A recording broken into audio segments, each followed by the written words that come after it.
Une fois que notre pirate a récupéré l'information confidentielle qui l'intéresse, il se dit tiens, mince, je me suis connecté à plein de systèmes, j'ai fait plein de bêtises, et du coup, il faut vraiment que j'efface mes logs.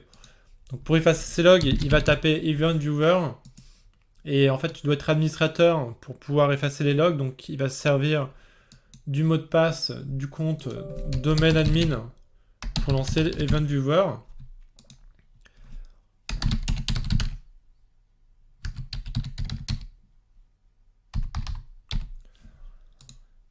Il lance Event Viewer en tant qu'administrateur. Il va dans les logs de sécurité.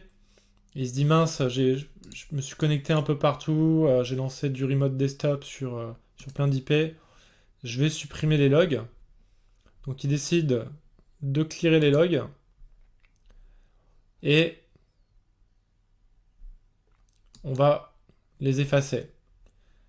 Et là, il se fait mince. Là, j'ai un code. C'est un event ID 1102 qui dit que une personne a effacé les logs. Donc il se dit mince, je vais recommencer à clearer les logs, mais ça va jamais marcher, il va jamais pouvoir.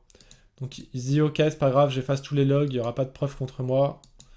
J'efface tout.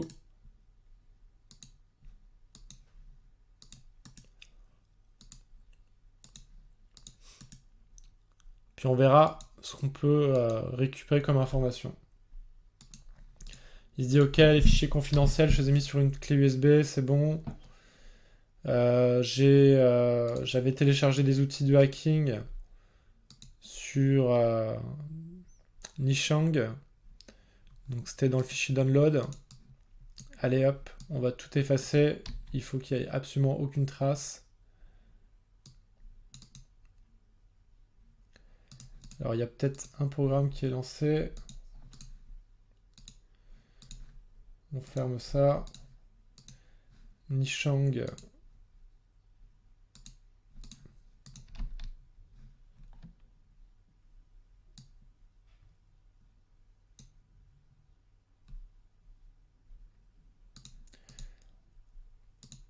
Alors ce fichier a l'air d'être déjà ouvert.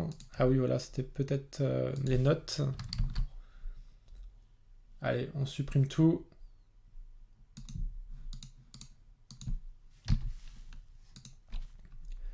Et là, il se dit, ok, j'ai supprimé le fichier.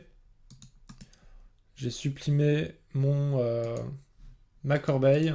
J'ai plus de log de sécurité. Normalement, ça devrait être bon. Et il décide de se déconnecter. Ni vu ni connu.